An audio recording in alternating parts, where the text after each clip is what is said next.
बच्चों, एक बार फिर से स्वागत है आपका आपके अपने YouTube channel unique academic institute में। मैं राहुल चौधरी हमेशा की तरह आपके साथ हूं और आज मैं आपके लिए लेकर आया हूं CBSE बोर्ड क्लास 9th की जो आपकी पुस्तक है इंग्लिश की मोमेंट्स। उस मोमेंट्स से जो पहला लेसन है प्रोज सेक्शन का, इसमें केवल प्रोज ही हैं, तो प्रोज सेक्शन का जो पहला लेसन है जिसका नाम है द लॉस्ट चाइल्ड, वो लेकर मैं आज आपके लिए आया हूँ। और इसको लिखा है एक भारतीय लेखक जिनका नाम है मुल्कराज आनंद। मुल्कराज आनंद के द्वारा ये लिखित है। अभी हम आपके साथ इसको लाइन बाय लाइन पढ़ने वाले हैं और उसका एक एक लाइन का एक एक शब्द का हिंदी अनुवाद करने वाले हैं और आपके साथ इस स्टोरी को शेयर करने वाले हैं। इसके पहले हमने जो आपकी दूसरी एक पुस्तक है उसकी जो पोइट्री सेक्शन है, पूरी पोइट्री सेक्शन को लाइन बाय लाइन हिंदी में उसका भावार्थ किया है, एक्सप्लेनेशन किया है, उसका एक्सप्लेन किया है आपके लिए। तो जो आपको आपके प्लेलिस्ट में उपलब्ध मिल जाएगी, आप चाहें तो उसको देख सकते हैं। और अगर आपने अब तक इस चैनल को सब्सक्राइब नहीं किया है तो इसको सब्सक्राइब करें, क्योंकि यहाँ आपको मिलने वाले हैं हिंदी और इंग्लिश के सभी वीडियोस जो आपके लिए ज़रूरी होंगे, और साथ ही साथ इंग्लिश और हिंदी व्याकरण के भी वीडियोस आपको यहाँ मिलेंगे। और पहले से भी कुछ वीडियोस अवेलेबल हैं जो आप प्लेलिस्ट चेक कर सकते हैं। तो आइए हम शुरू करते हैं आज का हमारा लेसन, जिसका नाम है द लॉस्ट चाइल्ड, और इसको लिखा है मुल्कराज आनंद ने। तो पहले जैसा कि हम हमेशा करते हैं कि ऑथर के बारे में, जो पोएट होते हैं उनके बारे में बात करते हैं। तो मुल्कराज आनंद जो कि एक भारतीय लेखक रहे हैं और उनका जन्म पेशावर पाकिस्तान में प्रतंत्र भारत में हुआ था, यानी सन 1905 ईस्वी में जब भारत गुलाम था अंग्रेज़ों का। उसी समय सन 1905 ईस्वी में दिसंबर को की 12 तारीख को, यानी 12 दिसंबर 1905 को इनका जन्म हुआ था। पेशावर जो वर्तमान में पाकिस्तान का हिस्सा है, उस समय वह भारत का हिस्सा था। और इनकी डेथ हुई थी 28 सितंबर 2004 को, यानी 28 सितंबर 2004 को पूना, जो कि भारत का हिस्सा है स्वतंत्र भारत में, वहाँ एक अस्पताल में इनकी डेथ हुई थी। अगर हम बात करें इनके द्वारा लिखित कुछ प्रमुख पुस्तकों की, तो अनटचेबल जो कि 1935 में आई थी, अनटचेबल जो 1935 यानी 1935 में आई थी, इनकी एक बहुत ही चर्चित पुस्तक है। The leaves and a bird जो 1937 में आई थी, और कूली जो 1936 में आई थी। तो ये इनकी प्रमुख रचनाओं में गिनी जाती है। अगर हम इनके शिक्षा दीक्षा की बात करें तो इन्होंने लंदन के जो विश्वविख्यात यूनिवर्सिटी कैम्ब्रिज से इन्होंने 1929 में ग्रेजुएशन किया था। और साहित्य के क्षेत्र में इनको पुरस्कृत भी होने का अवसर मिला है। इनको इंटरनेशनल पीस प्राइज़ 1953 में दिया गया, अंतर्राष्ट्रीय शांति सम्मान 1953 में दिया गया। और इनको पद्म भूषण से 1967 में और साहित्य एकेडमी से 1971 में सम्मानित किया गया। तो ये हो गई मुल्कराज आनंद की बात। ये एक भारतीय लेखक हैं। और राजा राव जो एक भारतीय प्रसिद्ध लेखक है, अहमद अली, तो उन लोगों के काल में ही ये भी रहे हैं 20वीं सेंचुरी के। ये एक बहुत ही विख्यात, एक बहुत ही पॉपुलर, एक बहुत ही फेमस राइटर रहे हैं भारत के। तो अभी हम बात करने वाले हैं एक बच्चे के बारे में, लॉस्ट चाइल्ड, खो जाता है बच्चा, उसके बारे में। तो आइए हम अब शुरू करते हैं आपका लेसन आपके साथ। एक एक लाइन हम लोग अब यहाँ से शुरू करने वाले हैं। टाइटल है the lost child. A child goes to a fair with his parents. एक बालक अपने माता पिता के साथ मेले में जाता है। He is happy and excited and wants the sweets and toys displayed there. उसे वहाँ जो भी चीज़ें दिखाई देती है, चाहे वो खिलौने हों, मिठाई हों, उसको वह उत्तेजित होकर देखता है और पाना चाहता है। But his parents don't buy them for him. लेकिन उसके पेरेंट्स, उसके माता पिता, वो उसको खरीद कर नहीं देते। Why then does he refuse to accept them when someone else offers them to him. और वही चीज़ें जब कोई और उसको देने की कोशिश करता है तो उसको रिफ्यूज़ कर देता है, इनकार कर देता है। तो वह उसे क्यों इनकार कर देता है, यही कुछ हम लोगों को पढ़ना है यहाँ पे। तो चलिए शुरू करते हैं। अगर आप अपनी पुस्तक अपने पास लेकर बैठे तो शायद थोड़ी सी सहूलियत आपको हो जाए और ज़्यादा बेहतर आप समझ पाएँ। चूँकि हमारे पास बहुत बेहतर तकनीक नहीं है, तो तकनीक के अभाव में हम प्रयास करें कि ज़्यादा से ज़्यादा बेहतर कैसे समझ सकते हैं। It was the festival of spring from the wintry sets of narrow lanes and else emerged a gaily clad humanity। कहते हैं कि it was the festival of spring, यह स्प्रिंग का यानी बसंत ऋतु का मेला था। और फ्रॉम द विष्णु यानी रंग बिरंगे कपड़े पहनकर मेला देखने के लिए लोग गांव की जो छोटी छोटी तंग गलियां थी, नैरो गलियां थी, उससे निकल करके बाहर आ रहे थे।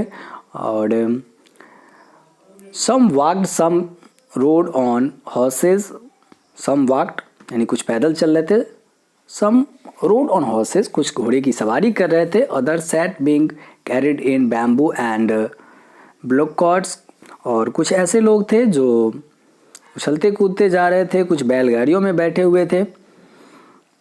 और फिर कहते हैं one little boy ran between his father's leg brimming over with the life and laughter. एक छोटा सा बच्चा जो खुशी से उछलता कूदता अपने पिता के टांगों के बीच भागा जा रहा था, यानी कभी अपने पिता से आगे हो जा रहा था, कभी अपने पिता से पीछे हो जा रहा था, वो अब भाग रहा था। कम child come called his parents as he lagged behind, fascinated by the toys in the shops that lined the way।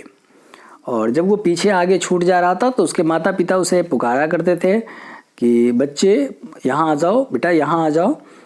और वो पीछे छूटता क्यों था? तो वो टॉयज़ वगैरह जो उसको दुकानों में सजी हुई दिखाई देती थी, उसको देखने में वो मोहित हो जाता था और रुक जाता था कुछ क्षण के लिए, इसलिए अपने माता पिता से थोड़ा सा पीछे वो छूट जाता था। ठीक है, अब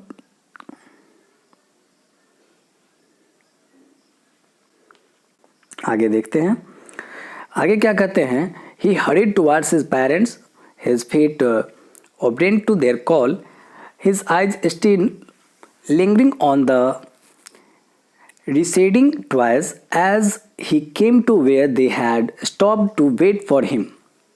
He could not suppress the desire of his heart, even thought he well knew the old cold stare of refusal in their eyes। कहते हैं कि वह झट से उनकी ओर भागता, जैसे ही माता पिता आवाज़ लगाते उनकी ओर भागता।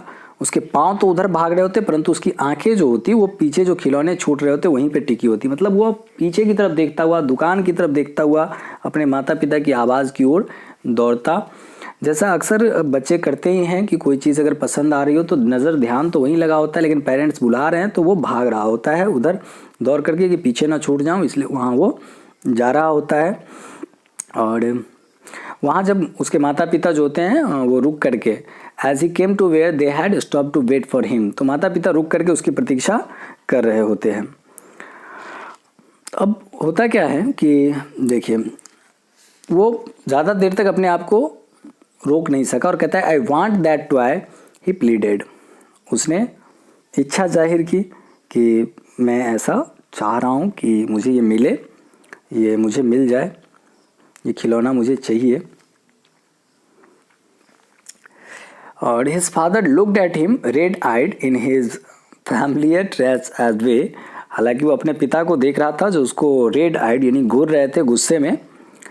His mother melted by the free spirit of the day was tender and giving him her finger to hold said, look child, what is before you।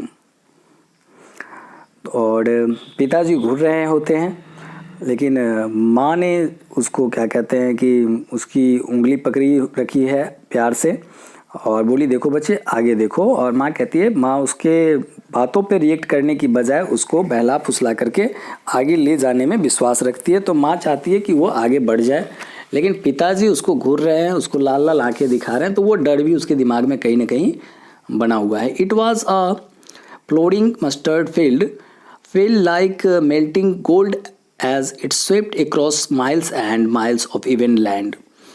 कहते हैं कि उसके बाद क्या होता है कि वो आगे देखता है कि एक खेत है जिसमें सरसों के फूल लगे हुए हैं। बसंत ऋतु में आपने भी सरसों के फूल पीले पीले लगे हुए देखे होंगे निश्चित रूप से। तो बसंत ऋतु में उसको सरसों के फूल लगे हुए मिल जाते हैं जो खेतों में हैं और वो काफ़ी दूर तक फैले हुए हैं और ऐसा लग रहा है जैसे मानो कि मिट्टी के ऊपर सोना बिखरा पड़ा है। पीले पीले फूल सोने के समान दिखाई दे रहे हैं। A group of dragon flies were bursting about on their glady purple wings and creeping the flight of a lone black bee or butterfly in search of sweetness from the flowers। और वहाँ जो है इर्द गिर्द काफ़ी सारी मक्खियाँ जो हैं, या आप कह सकते हैं मधुमक्खियाँ जो हैं, बड़ी बड़ी मक्खियाँ जो है वो उस पर मंडरा रही हैं, तेज़ी से इधर उधर उड़ रही हैं, जैसे मानो कि वो उससे मिठास को चूसने के लिए, उसके अंदर की जो फूलों की जो मिठास है उसको चूसने के लिए उस पर बैठी हुई हैं। और वो क्या होती है, इतनी तेज़ी से उड़ रही हैं कि ऐसा लगता है कि रास्ते के इस तरफ से इस तरफ और इस तरफ से इस तरफ आ गए थे। कि अब अगर गांव से आपने कभी शहर की यात्रा की होगी तो गांव के खेत के बीच में एक मेर बनी होती है, तो यहाँ संभवतः जो बच्चा है वो ऐसे ही किसी मेर से होते हुए गुजर रहा है, इस तरफ से उस तरफ और उस तरफ से इस तरफ जा रहा है।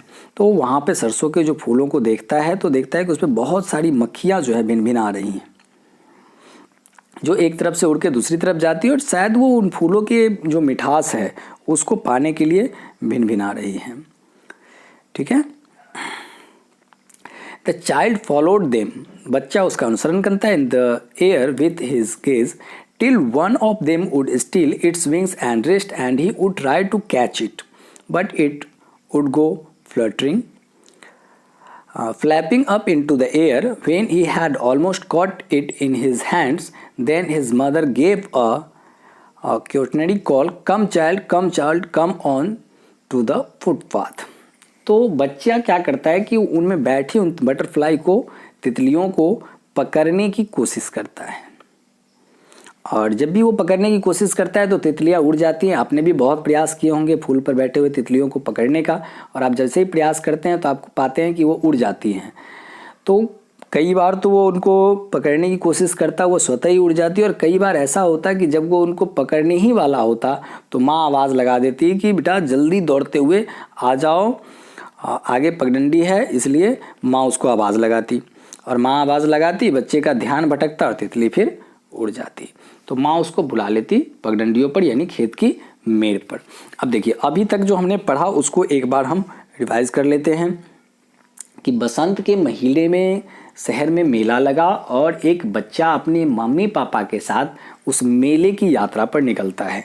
अपने मम्मी और पापा के साथ वो जाता है मेला देखने के लिए। जब वो वहाँ से गांव से निकलता है, गांव की संकरी गलियों से निकल के आता है सड़क पे, जहाँ और भी बहुत सारे लोग मेला देखने के लिए जा रहे हैं। और भी बहुत सारे लोग मेला देखने के लिए जा रहे हैं, मतलब क्या है कि सड़क पर काफ़ी भीड़ है। कुछ लोग तो पैदल ही जा रहे हैं, कुछ लोग घोड़ा पे चढ़ के जा रहे हैं, और कुछ लोग बैलगाड़ी से जा रहे हैं।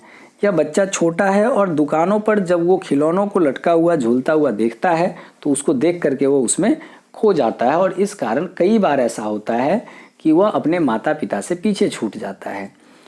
अब वो लालची निगाहों से उन चीज़ों को देख रहा है, उन खिलौनों को देख रहा है जो दुकान में सजी पड़ी है, और तभी उसको आवाज़ सुनाई देती है अपने पेरेंट्स की, जो उसको बुलाते हैं, आवाज़ लगाते हैं कि पीछे छूट रहे हो, चलो अब आगे आ जाओ।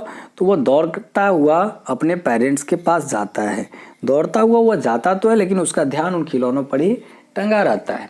कुछ ज़्यादा देर तक वह बच्चा इस बात को बर्दाश्त नहीं कर पाता है कि वो उन खिलौनों के बिना रहे, इसलिए वह अपने माता पिता से उन खिलौनों को खरीद देने का जिक्र करता है। पिताजी जो है उसकी बात सुनने से पहले ही उसको घूर रहे होते हैं, और उनकी लाल लाल आंखें देख करके उसको डर लग रहा होता है, लेकिन फिर भी वह बोल देता है, अपने मन की उत्कंठा अपने पिताजी के सामने जाहिर करता है, अपनी माँ के सामने जाहिर करता है। होता क्या है परिणाम स्वरूप कि उसके पिताजी तो उसको घूरने लगते हैं, लेकिन माँ बिना कुछ बोले या बिना खरीदे हुए, बिना इनकार किए हुए उसको प्यार से समझाते हुए कि बेटा आगे देखो, आगे चलो। जब वो आगे की तरफ बढ़ता है तो देखता है कि काफ़ी दूर दूर तक खेतों में सरसों के फील बिखरे पड़े हैं, जिस पे बहुत सारी मक्खियाँ और बहुत सारी तितलियाँ जो है वो मंडरा रही हैं, और वो कभी पगडंडी के इस तरफ से पगडंडी के उस तरफ उड़कर चली जाती हैं। अब इसमें वह उन खिलौनों को भूल करके इन तितलियों को पकड़ने में व्यस्त हो जाता है और तितलियों को पकड़ने का प्रयास करता है। कई बार वह जैसे ही तितलियों को पकड़ने वाला होता है तो तितलियां उड़ जाती है, और कई बार ऐसा होता है कि जब वो पकड़ने ही वाला होता है तो उसकी माँ उसको आवाज़ लगा देती है, और जैसे ही माँ आवाज़ लगाती है तो तितलियाँ फिर से उड़ करके दूसरी तरफ चली जाती है।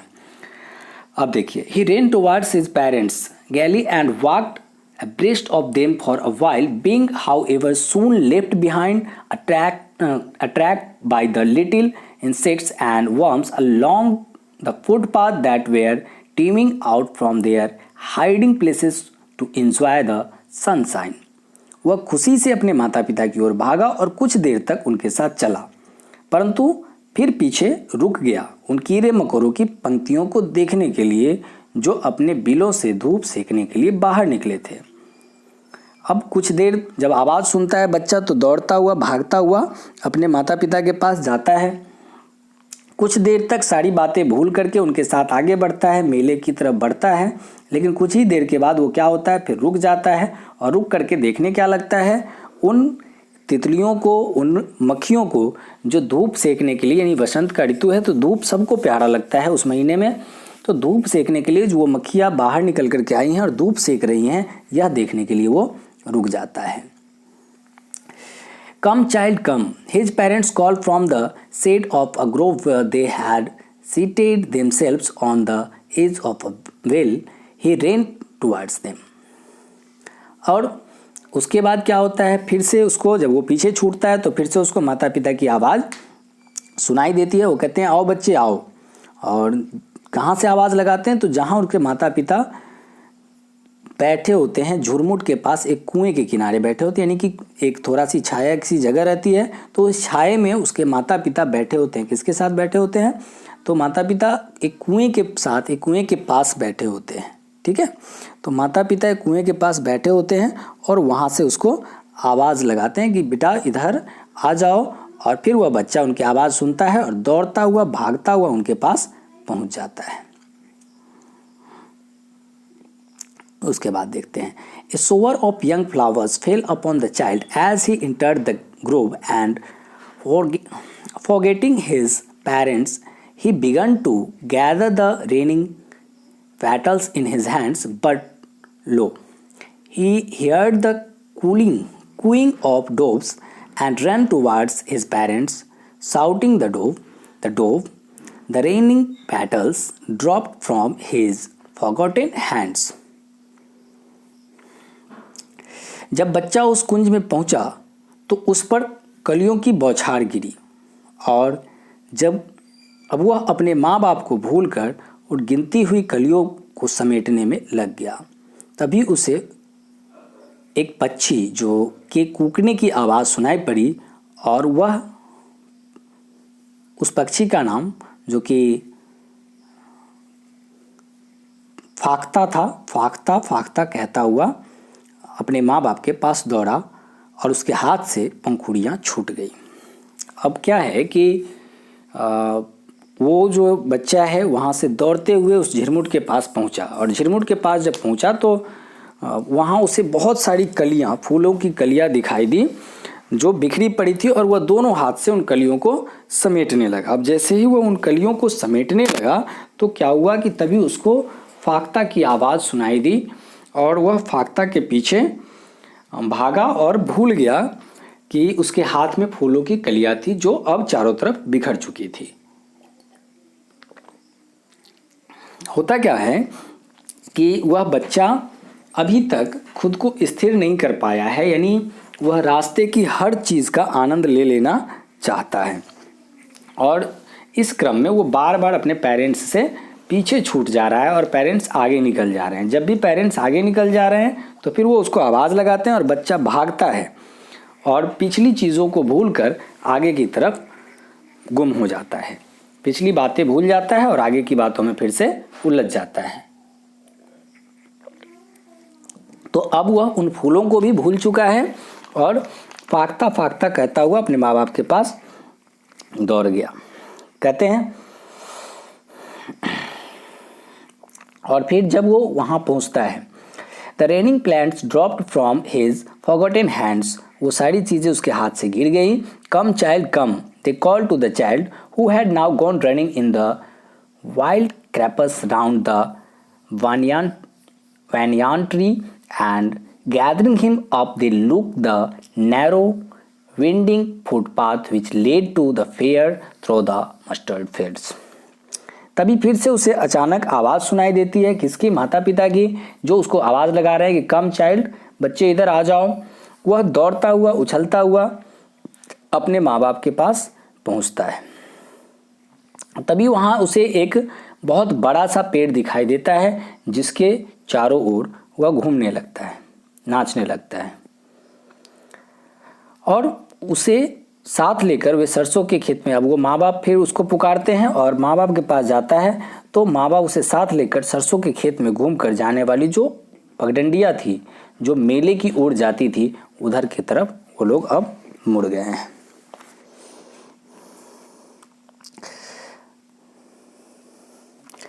As they narrowed the village, the child could see many other footpaths full of throngs covering to the whirlpool of the fair, and felt at once repelled and fascinated by the confusion of the world he was entering. कहता जब वे लोग गांव के समीप पहुंचे तो लड़के ने भीड़ से भरी कई पगडंडियां देखी। एक बहुत सारे छोटे छोटे रास्ते, अलग अलग गलियों जैसे रास्ते उसे मेले की तरफ जाते हुए दिखाई दिए, जिसमें बहुत सारे लोग मेले की ओर जा रहे थे और वहाँ भीड़ बहुत ज़्यादा थी, काफ़ी ज़्यादा थी। अब बच्चे को थोड़ा थोड़ा सा डर भी लग रहा है उस भीड़ को देख करके। अब तक तो बच्चे के पास एक ही पगडंडी थी, तो उसी में पीछे छूटता था, फिर आगे आ जाता था, अपने पेरेंट्स के पास आ जाता था। लेकिन अब कई पगडंडियां हैं, बहुत सारे रास्ते हैं, जिसको देख करके बच्चे को डर लग रहा है और आकर्षण भी उसका बढ़ रहा है, उसकी जिज्ञासा भी बढ़ रही है कि ये जो रास्ता है ये कहाँ तक जाएगा। और मेले के अब हम इतने करीब आ गए हुए हैं, तो जिज्ञासा भी है और डर भी लग रहा है। A sweetmeat seller had gulab jamun, rasgulla, barfi, jalebi at the corner of the entrance, and crowd pressed round his counter at the foot of a architecture of many colored sweets decorated with leaves of silver and gold. कहते हैं कि वहाँ जब मेले में प्रवेश करने की जो जगह थी, उसी जगह के आसपास एक हलवाई था जो चिल्ला रहा था, गुलाब जामुन ले लो, रसगुल्ले ले लो, बर्फी ले लो, जलेबी ले लो। तो ऐसे विभिन्न प्रकार के मिठाइयों के नाम लेकर वह लोगों को बुला रहा था और लोग सुन भी रहे थे, उसके पास आ भी रहे थे।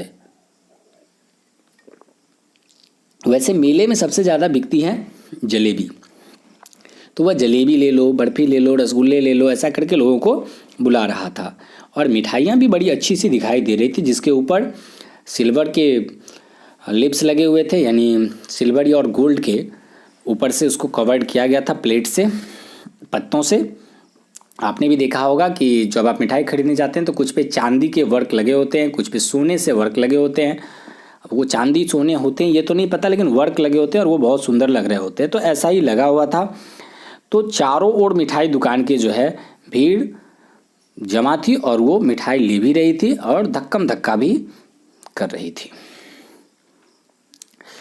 कहते थे child started open eyed and his mouth watered for the barfi that was his favorite sweets। अब ये देख करके बच्चे के मुंह में आया पानी और उसने भी अपनी आंखें खोली, क्योंकि बर्फी उसका मनपसंद मिठाई था, पसंदीदा मिठाई था। तो वह भुनभुनाया, जोर से तो बोला नहीं, लेकिन बोला मुझे बर्फी चाहिए, आई वांट द बर्फी।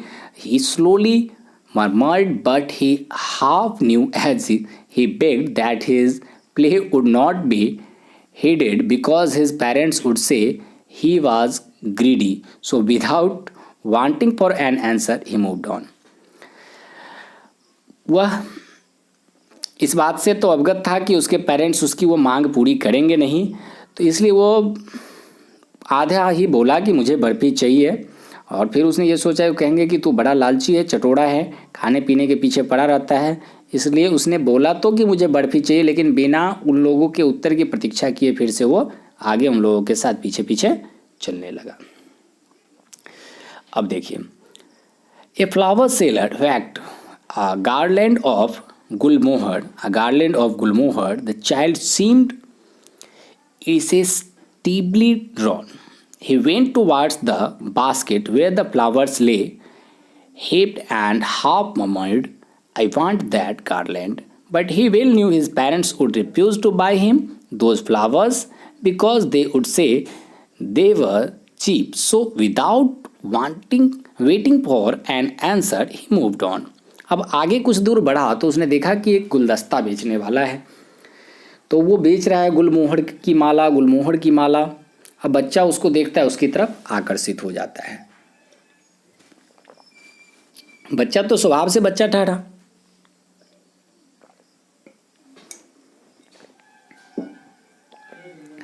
तो वह उसकी ओर दौड़ता है और फिर उसी प्रकार से आधे आवाज में कहता है कि मुझे माला चाहिए।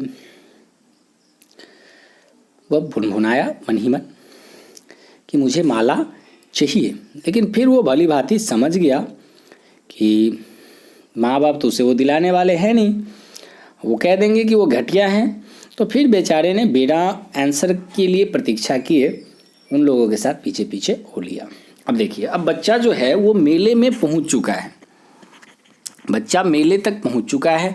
मेले के दरवाजे पर मिठाई वाला है, तो वो मिठाई में बर्फ़ी बेच रहा है। बर्फ़ी जो है वो लड़के का पसंदीदा मिठाई है, तो वो चाहता है कि वो बर्फ़ी खरीदे, लेकिन वो बर्फ़ी की मांग करता है और फिर सोचता है कि माँ बाप तो उसको चटोरा कह देंगे, देने आने वाले हैं नहीं, इसलिए उन लोगों के उत्तर की प्रतीक्षा किए बिना ही फिर वो माँ बाप के साथ चल पड़ता है। आगे गुलमोहर की माला बिकती हुई दिखाई देती है, वह भी मांग करता है, लेकिन फिर वो वहाँ भी नहीं रुकता ये सोच करके कि ये भी उसको मिलने वाला नहीं है।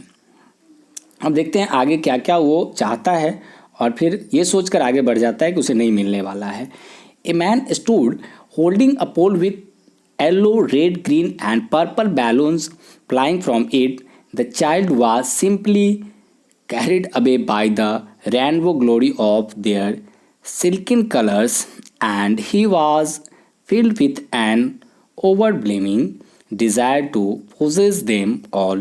But he well known his parents would never buy him the balloons because they would say he was too old to play with such toys, so he walked on further. अब कुछ आगे बढ़ा, उसने देखा कि एक गुब्बारे वाला जिसके पास विभिन्न कलर के पीले, लाल, हरे, बैगनी गुब्बारे हैं, वो लहरा रहा है और वो देख करके बच्चा उसके पीछे खींचा खींचा भागा। और स्वाभाविक है कि उसके मन के अंदर भी इच्छा उमड़ी कि हम ये गुब्बारे लें, लेकिन उसे तो मालूम था कि मिलने वाला है नहीं, उसके माँ बाप उसे गुब्बारे नहीं ला कर देंगे, कहेंगे कि तू अब इतना छोटा तो है नहीं कि तू इस गुब्बारों से खेले, इसलिए वह अपने पिता के पीछे पीछे सीधा हो गया। अब देखिए,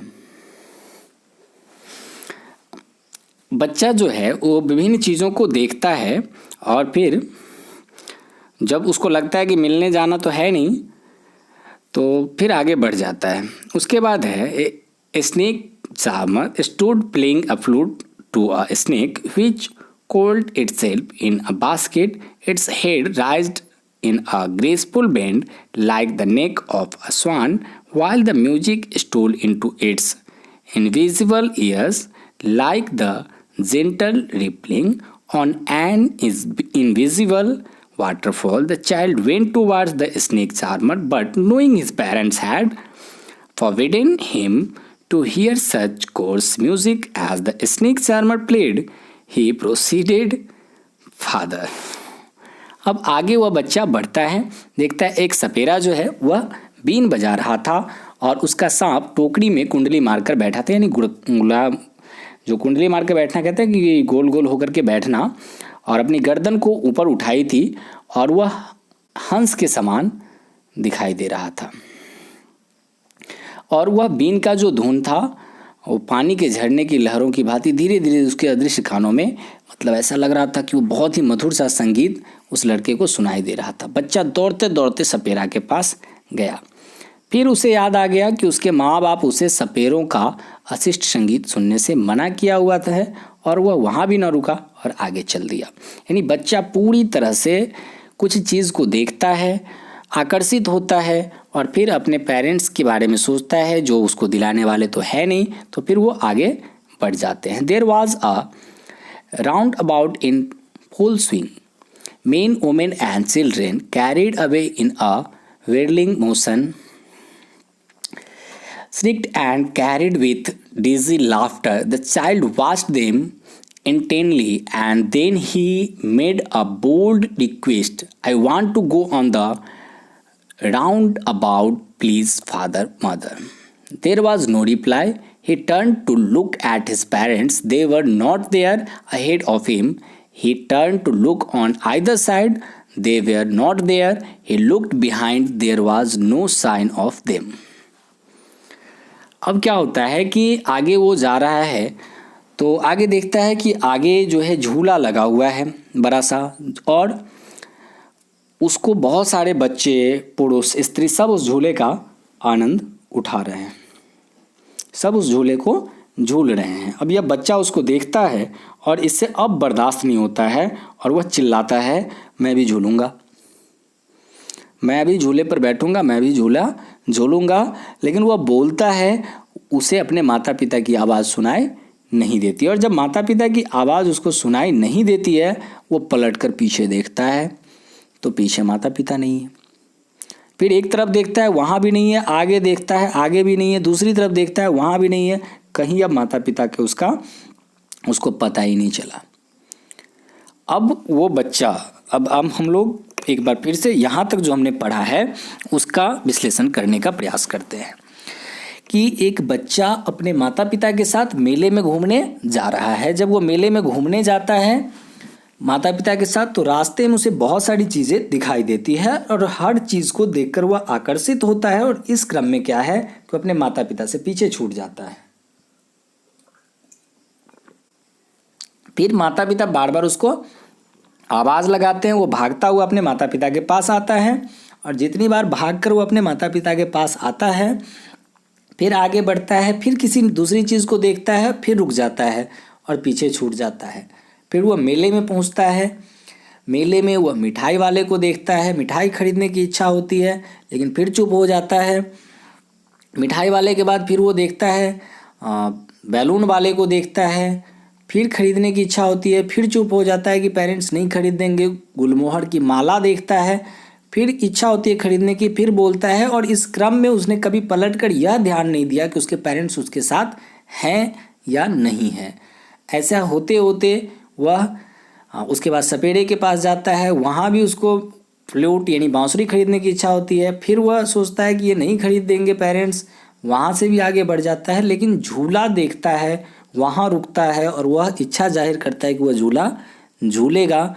तो पता चलता है कि झूला झुलाने वाले पेरेंट्स उसके अगल बगल कहीं नहीं है, यानी वह अपने पेरेंट्स से बिछड़ चुका है, उसके पेरेंट्स दूसरी तरफ हैं और वह बिछड़कर दूसरी तरफ आ गया है। तो चूंकि वह इतना भटका हुआ था, बार बार पीछे छूट रहा था, बार बार पेरेंट्स उसको रिमाइंड करा रहे थे, लेकिन इस बार तो वाकई वो पीछे छूट गया और पेरेंट्स गायब हैं। A full deep cry rose within his dry throat, and with a sudden jerk of his body, he ran from where he stood, crying in real fear. Mother, father, tears rolled down from his eyes, hot and fast. His flushed face was convulsed with fear. Panic stricken, he ran to one side first, then to the other, higher and higher and dire directions, knowing not where to go. Mother, father, he wailed, his yellow turban came untied and his clothes became muddy. अब वो बच्चा चारों तरफ भागने लगा, बेहताशा भागने लगा, उसकी आंखों में आंसू है, गला सूख रहा है और वह भाग रहा है। जहाँ वो पहले खड़ा था वहाँ एक छोर से दूसरे छोर, दूसरे छोर से तीसरे छोर, मेले के चारों ओर वो बेतहाशा भाग रहा है। उसके सिर में जो पगड़ी बंधी हुई थी वो खुल चुकी है, उसके कपड़े जो है वो गंदे हो चुके हैं, उसका चेहरा जो है वो लाल सूख गया है, उसकी आंखों में आंसू जो है वो भरे हुए हैं और वह चिल्ला रहा है, अपने माता पिता को पुकार रहा है, मदर फादर को वो आवाज़ दे रहा है।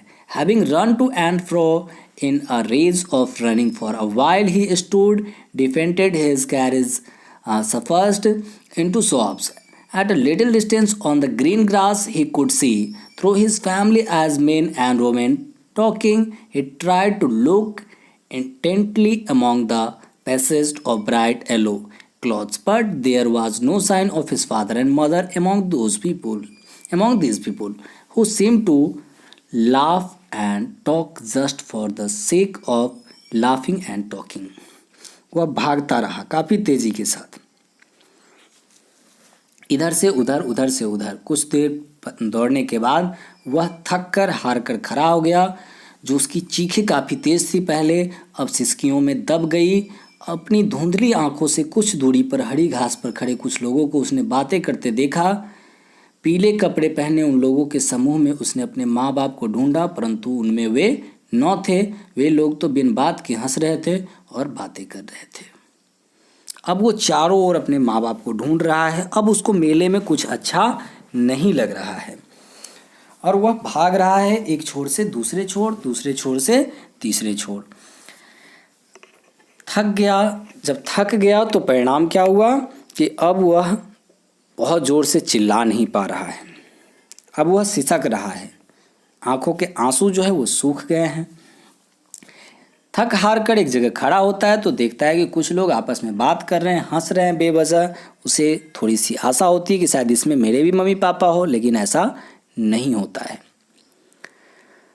थक हार करके वह एक जगह खड़े हो जाता है। He ran quickly again, this time to side to which people seemed to be crowding. Even a little inch of space here was congested with men, but he ran through people's legs, his little shop. Lingering mother father near the entrance to the temple. However, the crowd becoming very thick, men jostled each other, heavy men with flashing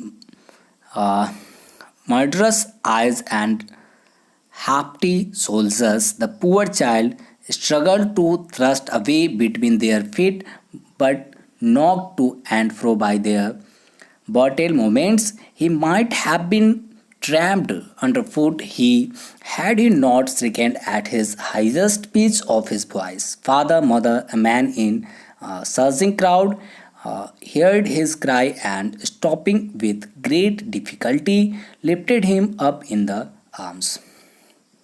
एक बार फिर से उसने हिम्मत की और वह तेजी से दौड़ा। He ran quickly again. वह तेजी से दौड़ा। अब ये तेजी से दौड़ा। This time to the side to which people seemed to be crowing every little inch of space. उसको जहाँ थोड़ी सी जगह मिल रही थी वो उस तरफ भाग रहा था और भागते भागते इस बार वो एक मंदिर की तरफ गया, जिसे तरफ उसको लग रहा था कि सारे लोग जा रहे हैं। जगह जो है वो भीड़ से एकदम खचाखच भरी हुई थी। वहाँ लोगों के टांगों के बीच में से दौड़ा और चिल्ला रहा था। अपने जितनी तेज़ आवाज़ उसके पास बची थी उसमें वह चिल्ला रहा था, मम्मी पापा, मम्मी पापा। मंदिर के द्वार के पास भीड़ बहुत घनी थी और इसलिए जो भारी भारी लोग, जो जिनके भारी कंधे थे और जिनकी आंखों में खून उतरा हुआ था, एक दूसरे के साथ धक्कम धक्का कर रहे थे। उस बेचारे बच्चे ने उन लोगों के पाँव के बीच में से आगे घुसने का प्रयत्न किया, लेकिन क्या हुआ कि वह उसमें सफल नहीं हो सका। वह इधर उधर लुढ़कने लगा। तभी क्या हुआ कि किसी एक व्यक्ति ने वो जैसे ही गिरा तो ऐसा लगा कि किसी का पाँव उसके ऊपर पड़ जाएगा और वह चीखा, बापू। तो उसी में से एक सज्जन व्यक्ति ने उसको झुककर उठा लिया, अपनी गोद में उठा लिया। How did you get there here child? और उसने उससे पूछा कि भीड़ से बाहर आकर उस व्यक्ति ने बच्चे से पूछा, तुम यहाँ कैसे आए?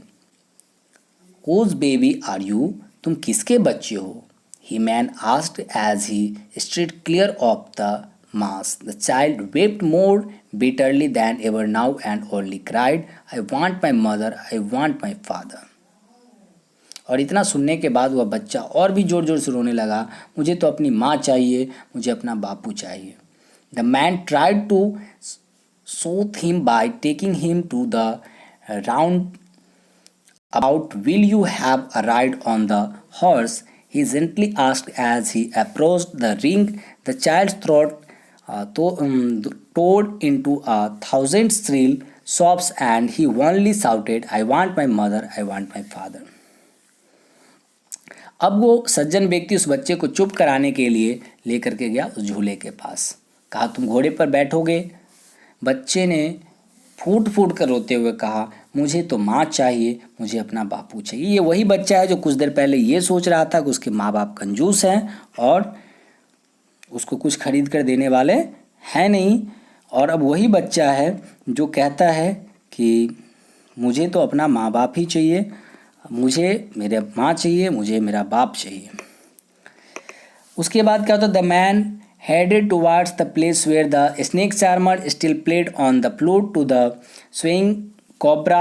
Listen to the nice music, child, he pleaded, but the child shut his ears with his fingering and shouted his double pitched strain, I want my mother, I want my father. अब वह आदमी उस बच्चे को ले गया उस snake charmer के पास, उस सपेरे के पास, और कहा कि देखो इस सुंदर से संगीत को सुनो बेटा।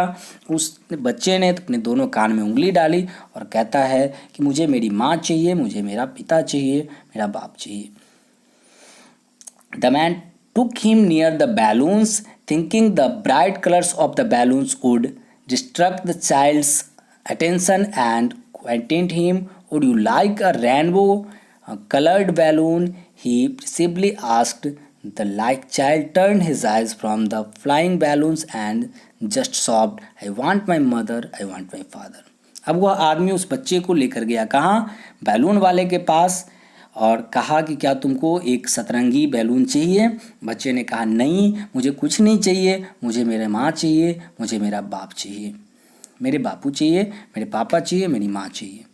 Then man, still trying to make the child happy, bore him to the gate where the flower seller said, look, can you smell those nice flowers, child? Would you like a garland to put round your neck? The child turned his nose away from the basket and retreated his sob, I want my mother, I want my father. अब वह आदमी उसको लेकर के दरवाजे की तरफ बढ़ा जहाँ गार्लैंड वाला वो माला बेच रहा था, और बच्चे से कहा कि बेटा ये माला बहुत सुगंधित है, ये फूल बहुत सुगंधित है, तुम इसको पहनोगे। बच्चे ने अपनी नाक टोकरी के दूसरी तरफ कर ली और कहा, मुझे कुछ नहीं चाहिए, मुझे मेरी माँ चाहिए, मुझे मेरे पिता चाहिए। Thinking to harmed his disconsolate charge by a gift of sweets, the man took him to the counter of the sweet shop. What sweets would you like, child? He asked. The child turned his face from the sweet shop and only sobbed, I want my mother, I want my father.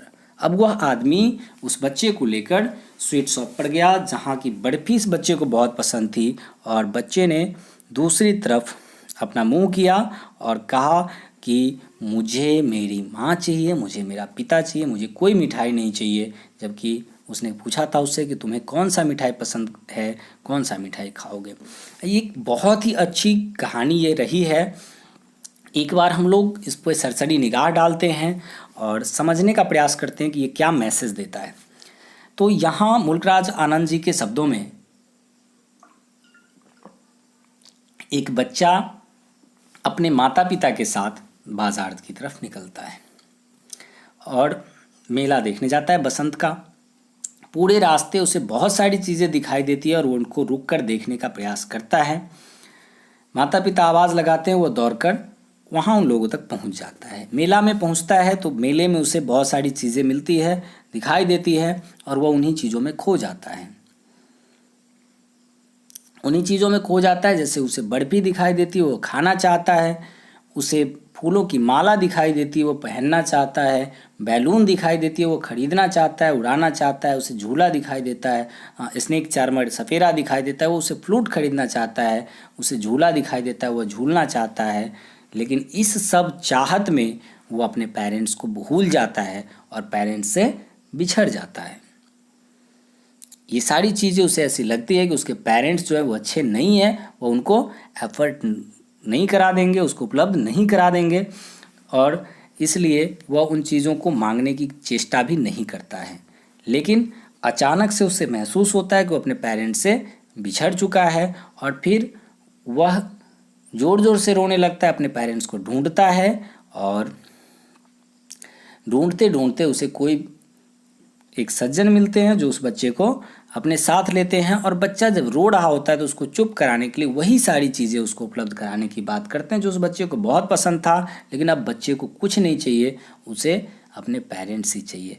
तो ऐसा होता है कि जब हमारे पास हमारे parents होते हैं, हमारे माता पिता होते हैं, तो हमें वो काफ़ी बुरे लगते हैं और उनकी बातें बहुत चुभती है।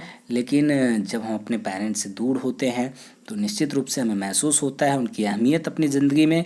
तो यहाँ मुल्कराज आनंद ने यही लिखने का प्रयास किया है, यही बताने का प्रयास किया है कि जब हमारे बीच हमारे पेरेंट्स होते हैं तो अन्य चीज़ों की आवश्यकता हमको महसूस होती है, लेकिन जब हम अपने पेरेंट्स के बीच नहीं होते हैं तो उन सभी चीज़ों से ज़्यादा वैल्यूएबल, ज़्यादा प्रेशियस अगर कुछ होता है तो अपने पेरेंट्स की उपस्थिति होती है, पेरेंट्स की मौजूदगी होती है। तो आशा करता हूँ बच्चों कि ये लेसन आपको समझ में आ गया होगा, और अगर आपको किसी प्रकार की कोई दिक्कत हुई तो भी आप कमेंट बॉक्स में हमसे कह सकते हैं। हम मिलेंगे फिर एक नए वीडियो के साथ, तब तक के लिए गुड बाय।